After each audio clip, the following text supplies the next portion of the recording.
Hi everybody, I'm Christy Bromley. This is my audience. Meh. This is my helper. We're going to talk about how wildfires are bad, okay? We Oregonians have something to brag about. We have topped the national list and broken a record. It's just not an education. It even made the news with the Oregonian publishing that Oregon has broken its annual wildfire acreage record in just 3 days into August. The state surpasses its previous record, set in 2024, after more than 2 million acres burned across more than 40 fires statewide. With roughly 2 months remaining in the fire season, the total is expected to continue rising. Currently, the NFIC reports that the state of Oregon has 23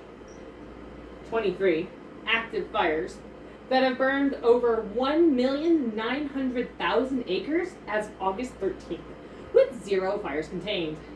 So far in 2026, firefighters have responded to 46,636 wildfires that have burned more than 6.4 million acres nationwide, 125% and 154% of the 10-year average, respectively. That's a lot of fires. But what does it have to do with us? Well, there's a major loss of forestry, which in turn reduces natural resources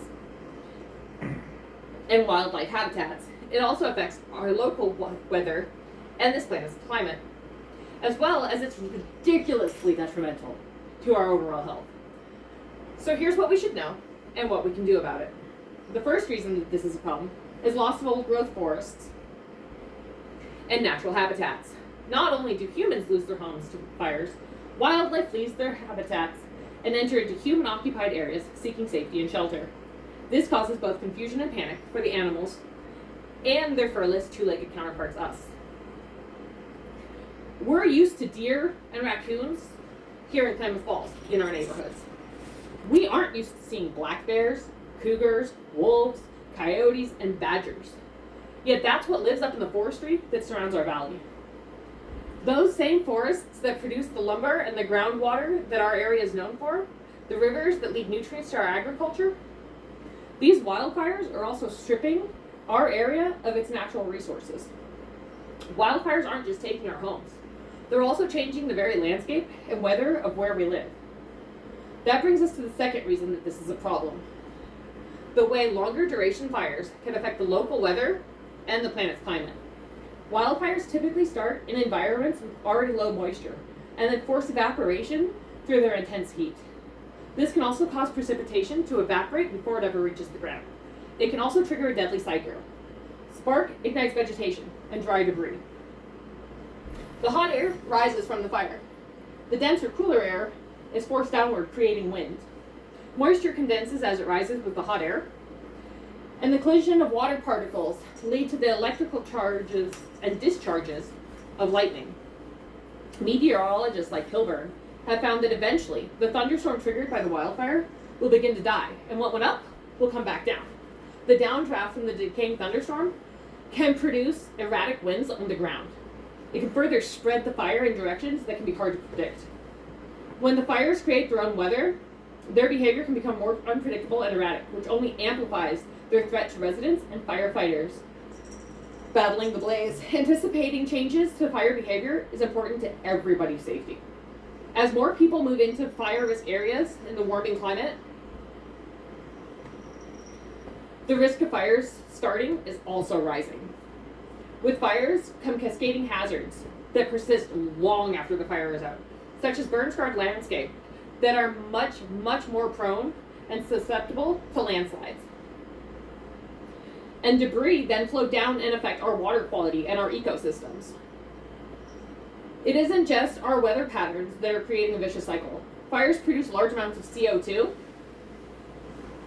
Researchers have found that carbon emissions from forest fires increased by 60% globally between 2001 and 2023.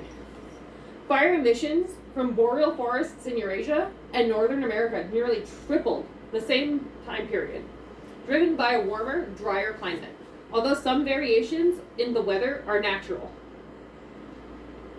Human-caused climate changes have found to be the main cause for the increasing fire weather in the American Northwest. CO2 is the gas that absorbs infrared energy in our atmosphere, and it traps heat on our surface, creating the greenhouse effect. If that's not concerning, let's take a look at what breathing in that same CO2 and ash particulate is doing to our bodies. That brings us to our final reason. Why wildfires are a very serious problem. They are detrimental to human health. You don't have to take my word for it. There's a ton of documentation on it. Wildfire smoke can travel thousands of miles, put millions of people at risk. Tiny particulates of smoke irritate the eyes and the throat, can contribute to health problems such as reduced lung function, asthma, and cardiovascular disease, according to NASA. According to the CDC, breathing in smoke can affect you right away, causing coughing, trouble breathing, wheezing, asthma attacks, stinging eyes, scratchy throat, runny nose, irritated sinuses, headaches, tiredness, fatigue, chest pain, fast heartbeat, and exacerbate already present conditions like COPD, diabetes, kidney disease, and even be detrimental to pregnant women and their unborn children. People write fantasy novels about our glittering mountains, deep, lush forests, towering waterfalls, all the beauty here in Oregon. We literally have an amusement park based around fairy tales because of how picturesque our state is. Yet here I am, stuck inside, because I can't breathe the smoke that triggers my migraines. It's not just about me. It's not just about you. It's about all of us. It's about how we need to come together to make a change. We can't just sit by and let constant wildfires destroy everything that we've created, that we know and love. They destroy our homes, they pollute our air and our water, and they shape our weather and poison our bodies. If another country was responsible for any of this, we'd eradicate them. I know what you're thinking. This is a natural phenomenon. We can't go to war against the planet. We don't have to. We need to protect it.